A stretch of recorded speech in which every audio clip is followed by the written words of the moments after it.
တနေ့မှာတော့မျက်မမြင်တောင်းစားသူအမျိုးသမီးလေးတစ်ယောက်ဟာဖះเจ้าတစ်ခုကိုရောက်လာခဲ့ပါတယ်။သူမမှာရှိတဲ့နောက်ဆုံးလက်ကျန်ပန်းသီးတစ်လုံးကိုဖះဆင်းတုတော်ရှိမှာအကြည်ညိုဆုံးနဲ့ပူဇော်ခဲ့တာကြောင့်နတ်မင်းကြီးဟာအလွန်ပဲစိတ်လှုပ်ရှားသွားခဲ့ပါတယ်။ဒါကြောင့်နတ်မင်းကြီးဟာသူမကိုဆုလက်အဖြစ်နဘူးအလယ်မှာတတိယမျက်လုံးတစ်လုံးကိုပေးသနာလိုက်ပါတော့တယ်။ဒီမျက်လုံးဟာအရာခတ်သိမ်းကိုဖောက်ထွင်းမြင်နိုင်တဲ့ခရယ်အစွမ်းရှိမှန်သူမသိသွားတဲ့အခါ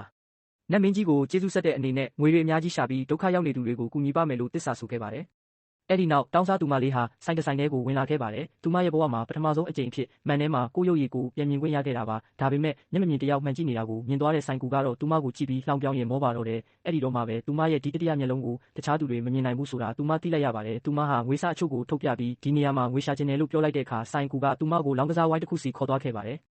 အဲ့ဒီနေရာမှာရှိတဲ့လူမိုက်တယောက်ကသူမဟာမျက်မမြင်တယောက်ဆိုတာသိသွားတဲ့အခါသူမစီကငွေတွေကိုလိမ်ညာပြီးယူဖို့ကြံစီပါတော့တယ်။ဒါပေမဲ့တောင်းစားသူမလေးကတော့သူမရဲ့နက်မျက်စိနဲ့အန်စာတုံးပေါ်ကကနန်းတွေကိုအတိုင်းသာမြင်နေရတာပါ။သူမကအလောင်းစားဆလုပ်တဲ့အခါလူမိုက်ကသူမကိုမမြင်နိုင်ဘူးအထင်နဲ့အန်စာတုံးကနန်းတွေကိုခိုးပြီးလဲလိုက်ပါတယ်။တခြားသူတွေကလည်းလူမိုက်နောက်လိုက်ပြီးလောင်းကြတာပေါ့။အန်စာတုံးခွက်ကိုဖွင့်ခါနီးမှာပဲသူမဟာနက်မျက်စိအစွမ်းနဲ့ကနန်းတွေကိုမူလအတိုင်းပြန်ပြောင်းလိုက်ပါတယ်။လူမိုက်ဟာအန်စာတုံးကိုမြင်လိုက်ရတဲ့အခါစွန့်သွားပါတော့တယ်။ဘာဖြစ်သွားမှန်းဘယ်သူမှမသိလိုက်ပဲတောင်းစားသူမလေးကပဲဒီပွဲမှာငွေတွေအများကြီးနိုင်သွားခဲ့ပါတယ်။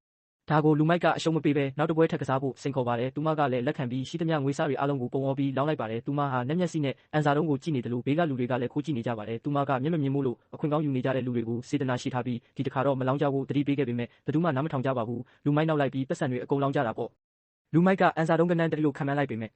သူမကတော့ဒီတစ်ခါကနန်းထွက်မှာမဟုတ်ဘူးလို့ပြောလိုက်ပါတယ်။အဲ့ဒီစကားကိုကြားတော့လူတွေကဝိုင်းရကြတာပေါ့။ဒါပေမဲ့လူမိုက်ကအန်စာတုံးခွက်ကိုဖွင့်လိုက်တဲ့အခါမှာတော့အန်စာတုံးတွေဟာအရှိန်နဲ့လဲပတ်နေပြီးအပေါ်ကကနန်းတွေအလုံးဟာကိုယ်တိုက်စားမိပြီးပျောက်ကွယ်နေခဲ့ပါတယ်။တောင်းစားသူမလေးထပ်နိုင်သွားပြန်ပါပြီ။ဒါကိုလူတွေကသူမမတရားလုပ်တယ်လို့ဆွဆွဲပြီးဆိုင်ရှင်ကိုခေါ်လာကသူမကိုမောင်းထုတ်ခိုင်းပါတယ်။ဆိုင်ရှင်ရောက်လာပြီးသူမရဲ့မျက်လုံးကိုစီးထားတဲ့အဝတ်ကိုဖယ်လိုက်တဲ့အခါမှာတော့မြင်လိုက်ရတဲ့မြင်ကွင်းကြောင့်တစ်ဆိုင်လုံးတိတ်ဆိတ်သွားပါတော့တယ်